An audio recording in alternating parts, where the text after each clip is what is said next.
ప్రయాణం చేస్తూ వస్తూ ఉంటారు. వాడు అక్కడి నుంచి వాళ్ళు తప్పించుకొని ఒక ద్వీపానికి వస్తారు.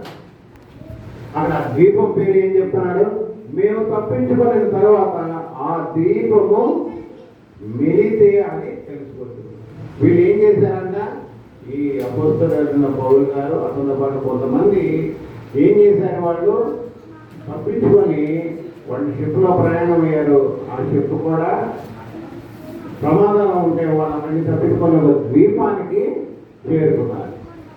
బాబు పిల్లలు నేను ద్వీపం పేరు చెప్పాను ఏంటి? అపోస్తలుడైన పౌలు గారు ఒక ద్వీపానికి చేరుకున్నాడు కదా, ఆ ద్వీపం పేరు చెప్పండి. మీరు ఎవరైనా అపోస్తలుడైన పౌలు గారు ఒక ద్వీపానికి చేరుకున్నాడని చెప్పాను కదా, ఆ ద్వీపం పేరే. నేను ఫస్టే చెప్పాను, నా వాక్యం కేవలం 15 నిమిషాలే. 15 నిమిషాలు కూడా మీ హృదయాన్ని వాక్యం వైపు తిప్పకపోతే వ్యర్థం. కేవలం 15 నిమిషాలు కేవలం దేవుని వైపు మీ హృదయాన్ని తిప్పండి. వచ్చాము, కూర్చున్నాం, ఒక్క వాక్యం మీ హృదయంలో నాటపడాలి. ఆ వాక్యమే మీలో కార్యం జరిగిస్తుందని నమ్మండి. నమ్మి వాక్యం వైపు తిరిగారు. చూడండి, అపోస్తలుల కార్యం 28వ అధ్యాయంలో మేము తప్పించుకున్న తర్వాత ఆ ద్వీపము మెలితే అని తెలుసుకుంటుంది. ఆ ద్వీపం పేరేంటి? మెలితే. ఏ ద్వీపానికి చేరుకున్నారు? అపోస్తలుడైన పౌలు గారు మెలితే అనే ద్వీపానికి చేరుకున్నారు. అయితే ఆ మెలితే అనే ద్వీపంలో ఉండే ప్రజలు ఎలాంటి వాళ్ళంట? చాలా అనాగరికులు. అనాగరికులు అంటే ఏంటి? అనాగరికులు అంటే వారు అంతగా చదువుకోలేదని. తర్వాత అనాగరికులు అంటే ఏంటి? వాళ్ళలో అంత జ్ఞానం లేదు. తర్వాత మూఢనమ్మకాలు ఎక్కువగా నమ్మే ప్రజలు. మూఢనమ్మకాలు ఎక్కువ నమ్మే ప్రజలను ఏమంటారు? అనాగరికులోనే అంటారు. ఎందుకంటే చదువుకున్న వాళ్ళు ఎవరు అంతగా మూఢనమ్మకాల మీద ఆధారపడరు. ఇక్కడ ఏం జరిగిందంటే ఈ ద్వీపంలో ప్రవేశించిన అపోస్తలుడైన పౌలు గారు అతనితో పాటు కొంతమంది వర్షం పడుతుంది. వర్షం పడుతుంటే ఆ చలికి వాళ్ళందరూ గడగడ వణుకుతున్నారు. వణుకుతుంటే అప్పుడు ఉండే ఆ ప్రజలందరూ ఏం చేశారంట? కొన్ని పొలాలు తీసుకొచ్చి వాళ్ళు మంట పెట్టారు. మంట పెడితే వాళ్ళు అక్కడ చుట్టూ చేరి, ఆ మంట చుట్టూ చేరి ఏం చేస్తున్నారు? చలి కాచుకుంటున్నారు. చలికాలంలో మనం అందరూ ఏం చేస్తాం? చలి వచ్చినప్పుడు చిన్న కట్టెలు తీసుకొచ్చి మంట వేసి చలి కాచుకుంటాం. అలా చలి కాచుకుంటుంటే అపోస్తలుడైన పౌలు గారు కూడా ఏం చేశాడంట? ఇల్లు అక్కడ పొలంలో నరికి ఒక కుప్పంతో పోతుంటే వాటిని తీసుకొని వచ్చి ఆ మంట మీద వేసాడు. అమ్మ పొలం తీసుకొచ్చి ఎప్పుడైతే మంట మీద వేసాడో ఆ పొలంలో ఉన్న ఒక పాము ఏం చేసింది? గబుక్కొని వచ్చి అపోస్తలుడు గారు చేతికి పట్టి చుట్టేస్తుంది. పాము ఏం చేస్తుంది? ఎప్పుడు ఇలా చుట్టుకుంటుంది. ఏం చేస్తుంది? చుట్టేస్తుంది పాము. ఏం చేస్తుంది? చేతికి చుట్టేస్తుంది పాము. అపోస్తలుడు పౌలు గారు కూడా ఏం చేసింది? పాము చేతికి అలాగా చుట్టేసింది అనమాట. ఇలా చుట్టేసింది పాము. చుట్టేస్తున్నప్పుడు అందరూ ఆశ్చర్యంగా చూస్తున్నారు. ఎందుకంటే నేను ఫస్ట్ చెప్పాను కదా, అనాగరికులు అంటే మూఢనమ్మకాలు ఎక్కువగా నమ్మే ప్రజలు ఆ ద్వీపంలో ఉన్నారు. వాళ్ళు ఏం చేశారంట? ఆశ్చర్యంగా అలా చూస్తున్నారు. అమ్మో, ఈ పాము ఇతని చేతిని చుట్టింది. ఇతను జైలు నుంచి తప్పించుకున్నాడు, సముద్రం నుండి తప్పించుకున్నాడు, చివరికి ఇక్కడికి వచ్చి ఆమె పాము చేతిలో చచ్చిపోతున్నాడు అని అనుకుంటున్నారు అనాగరికులైన ప్రజలు. అవన్నీ చూద్దాం ఒకసారి. 28వ అధ్యాయం చూడండి. నిశ్చయంగా ఈ మనుషుడు నరహంతుడు, ఇతడు సముద్రం నుండి తప్పించుకున్నాను, న్యాయం అతనిని బ్రతకనీయదని తమలో తాము. చూడండి, పాము చేతులు తిరుగుకోవడానికి అతనికి వీరికి సంబంధం ఏమైనా ఉన్నదా? కానీ అనాగరికులైన ప్రజలు ఏమంటున్నారు? ఇదిగో పాము అతను చుట్టుకున్నది అంటే ఇతను ఏదో తప్పు చేశాడు అని చెప్పేసి ఇతని గురించి అపోస్తలుడైన పౌలు గారి గురించి తప్పుగా మాట్లాడుకుంటున్నారు. అయితే అపోస్తలుడైన పౌలు గారికి వీళ్ళందరూ మాట్లాడుకోవడం, వీళ్ళందరూ ఏం చేయడం ఏమీ తెలియదు. ఆయన ఏం చేశాడంటే స్వామి ఇలా చుట్టుకొని ఉన్నారు కదా, ఒక్కసారిగా దాన్ని ఏం చేశాడు, ఆ మంటలోకి ఇలాగా జాడించి వేయడం. జాడించి వేయడం అంటే ఏంటి? జాడించి వేయటం. దాంట్లో ఉన్న చూడండి, మనం ఈరోజు చెప్పుకునే అంశం కూడా ఏంటి? జాడించి వేయటం. ఇక్కడ చూడండి, దీంట్లో 28వ అధ్యాయంలో చూడండి.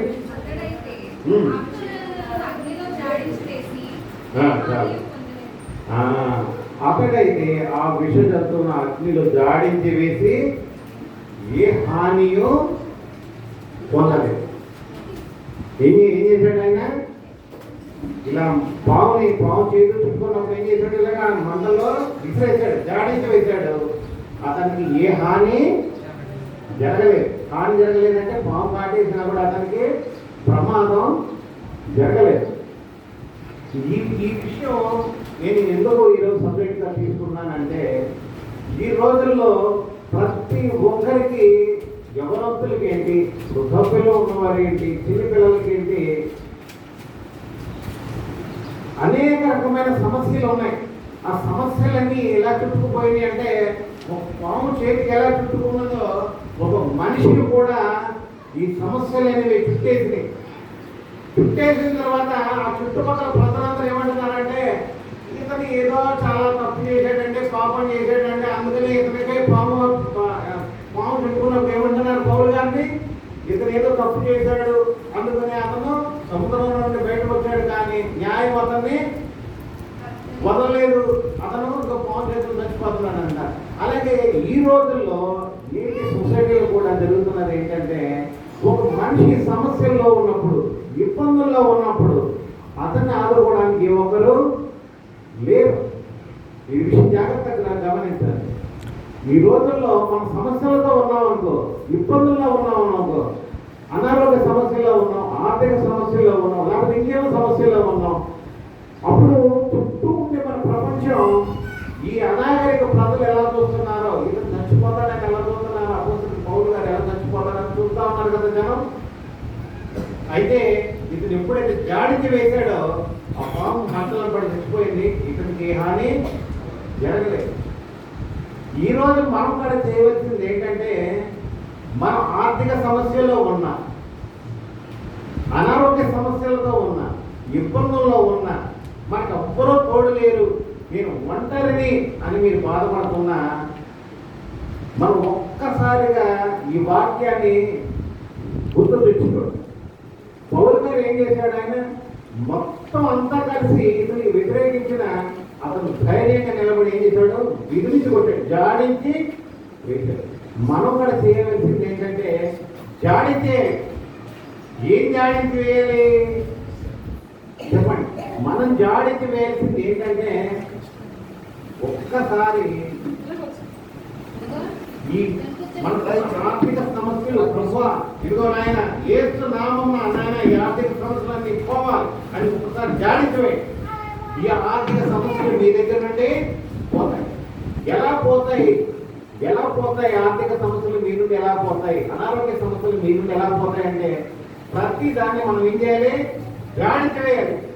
జాడించి వేయకుండా పావు చుట్టుకొని ఉన్నప్పుడు మనం ఆర్థిక సమస్యలు కానీ, అనారోగ్య సమస్యలు కానీ మనల్ని చుట్టుకొని ఉన్నప్పుడు మనం అలాగే భయపడి ఉంటే మనం ఏం చేయగలం? మేలు పొందలేం. జాడించి వేస్తేనే మేలు పొందగలం. యవనస్తులు దయచేసి గమనించండి. మీకు ఒకవేళ చదువు విషయంలో కానీ, ఉద్యోగ విషయంలో కానీ సమస్యలు ఉన్నాయి, ఇబ్బందులు ఉన్నాయి. అయితే ఆ సమస్యలు మిమ్మల్ని పావులా చుట్టి మిమ్మల్ని ఉక్కిరిబిక్కి చేస్తున్నాయి. మీరు ఎలా ఉన్నారు? పాము కాటేయడానికి సిద్ధంగా ఉన్నది, మీరు మరణానికి దగ్గరగా ఉన్నారు.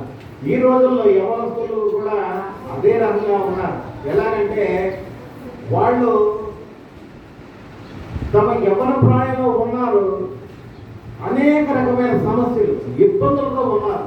కానీ ఆ సమస్యలు, ఇబ్బందుల నుంచి మనం ఎలా బయటికి రావాలంటే, ఏ సమస్య అయితే నిన్ను ఇబ్బంది పెడుతుందో, ఏ సమస్య అయితే నీ మనసుని కలవరం చేస్తుందో ఒక్కసారి జాడించవి. విసురుకొట్టు, ఏసు ఏసు నామమున చెప్పి జాడించవి. జాడించి విసిరేసి దేవుడిని చెయ్యి పట్టు. దేవుడు ఏం చేస్తున్నాడంటే 2 చేతులు చాపి ఏమన్నాడు, నా దగ్గరికి రా.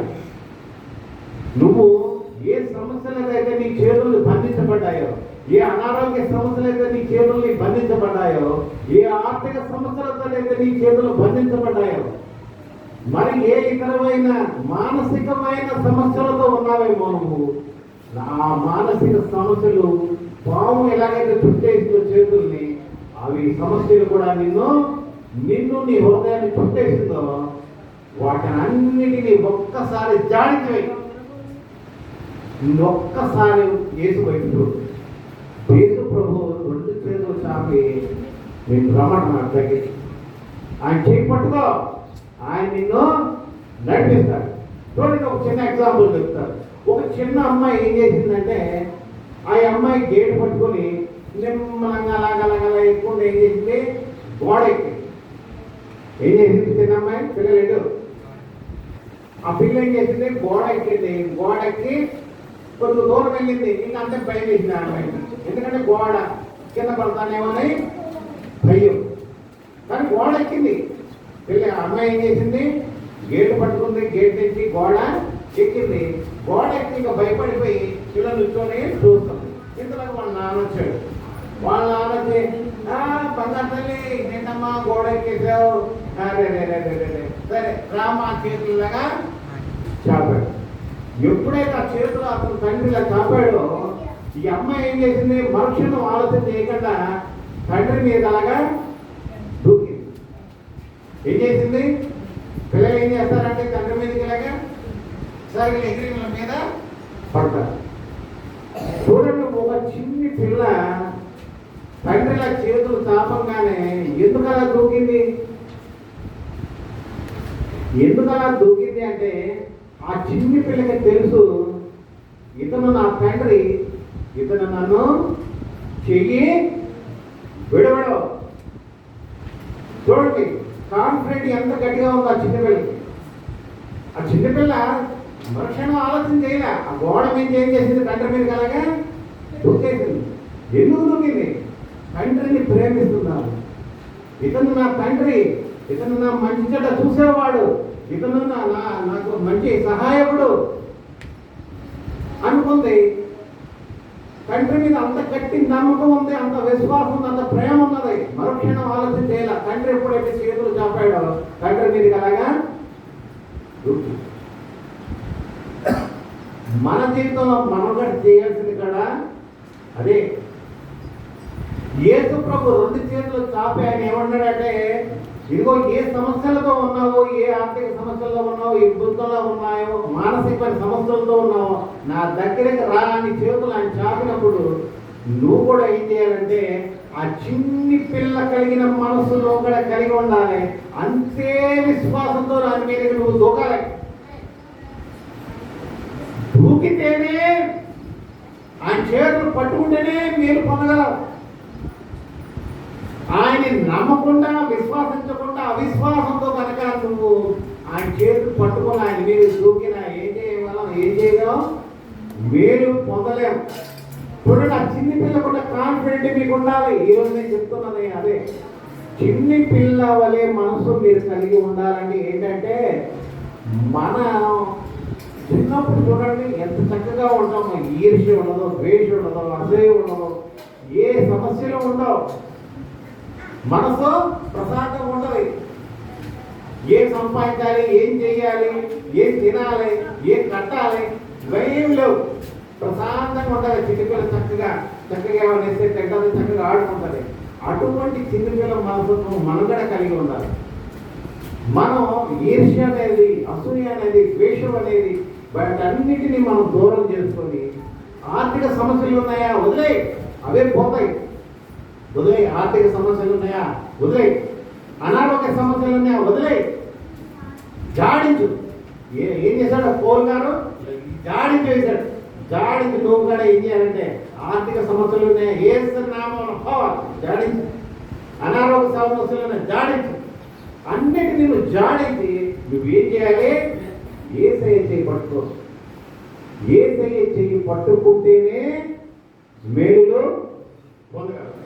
చూడండి ఇక్కడ ఈ వాక్యంలో, అతడైతే ఆ విషజంతువులను అగ్నిలో జాడించే వేసి ఏ హానియో పొందలేదు.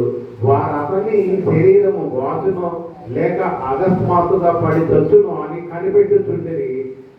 చాలా సేపు కనిపెట్టుచుండిన తరువాత అతనికి ఏ హాని కలగకుండా చూసి ఆ అభిప్రాయం మాని ఇతడు ఒక దేవత అని చెప్తాడు. చూడండి, ఈ లోకంలో ప్రజల తీవ్ర ఉంటారు. ఎలాగా? సమస్యల్లో ఉంటే ఒక రకం మాట్లాడుకుంటారు, సమస్యలు తీరిపోతే ఇంకోలా మాట్లాడుకుంటారు. కానీ మనం ఈ లోక తీరులో ఉండకూడదండి. మనం ఈ లోక తీరులో ఉండకూడదు. అపోస్తలుడైన పౌలు గారు ఏం చేశాడంటే, ఆయన ప్రజలను చూడలేదు, దేవుని వైపే చూశాడు. అదే ఇంకొక వ్యక్తి అయ్యుంటే ఈ స్థానంలో, అపోస్తలుడైన పౌలు గారి స్థానంలో ఇంకొక వ్యక్తి ఉండుంటే, ఎప్పుడైతే పాము చుట్టిందో ఈ అనాగరికులైన ప్రజలందరూ చుట్టి, అమ్మో ఆ జంతువు అతను పట్టుకుంది, ఇంకేముంది అతను ఆ పాము కాటేస్తుంది, అతను చచ్చిపోతాడు, ఇది న్యాయ దేవత చెప్తున్నది అని వాళ్ళందరూ చెప్తుందంటే ఇతను కూడా భయపడిపోయి చనిపోవలసిన వాడు. కానీ ఇతను ఏం చేశాడు? యేసు ప్రభువు నమ్ముకున్నాడు కనుక ఒక్కసారిగా పావుని మంటలోకి జాడికి వేశాడు. యేసు ప్రభువు నమ్ముకున్నాడు కనుక అతనికి ఏమీ జరగలేదు. దేవుడు మేలు చేస్తాడండి. చూడండి 124వ కీర్తన ఒకసారి, 124వ కీర్తన.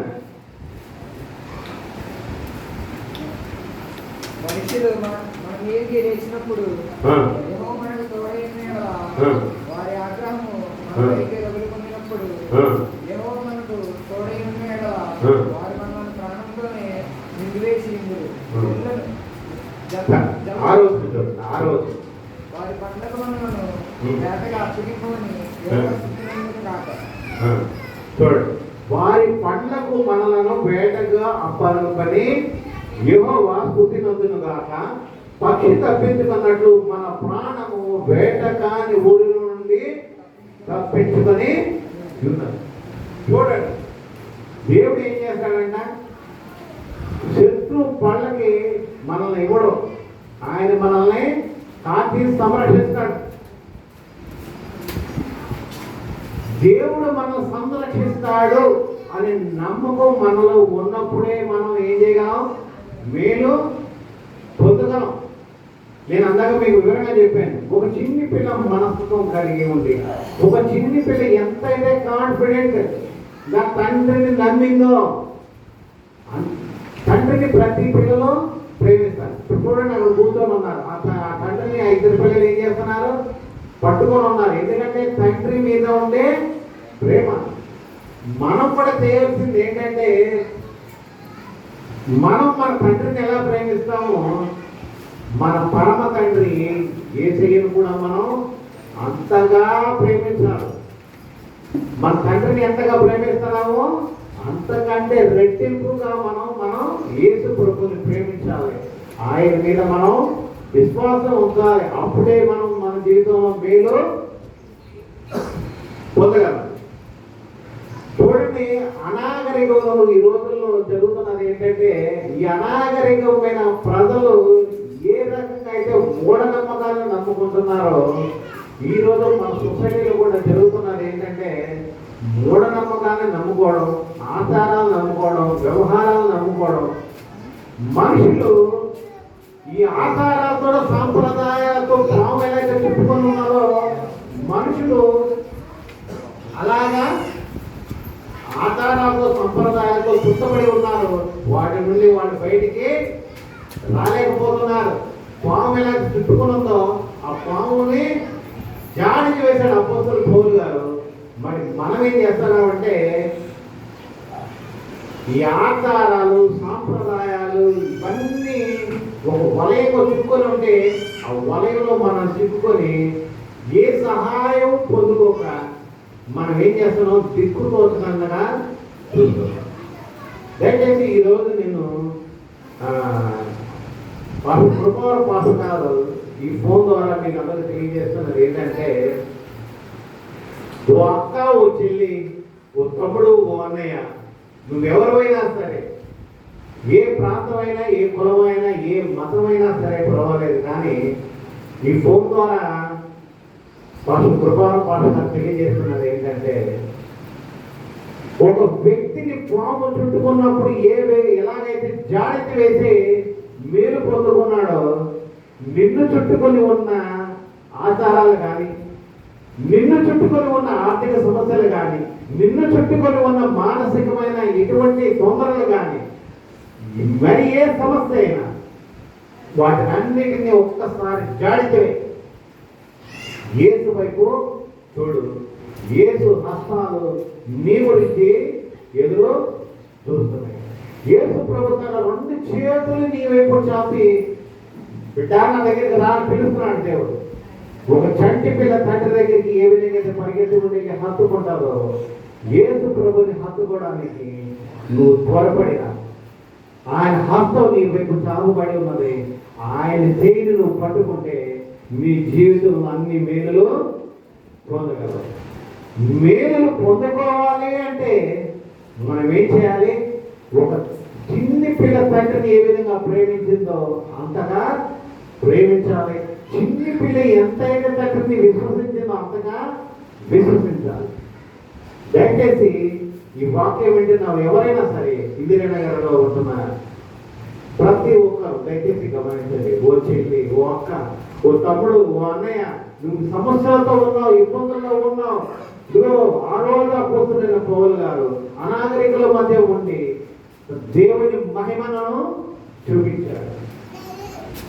యేసు ప్రభు నా పక్షాన ఉండగా ఈ పాము కాటేసిన నాకేం కాదు అని అతను ఒక అద్భుతమైన సాక్ష్యాన్ని మనకి చూపించాడు. నీ జీవితంలో కూడా అద్భుతం చేయడానికి యేసు ప్రభు సిద్ధంగా ఉన్నాడు. ఒక్కసారి ఆ చేయి పట్టుకో, నీ జీవితంలో మేలు చూస్తావు. దయచేసి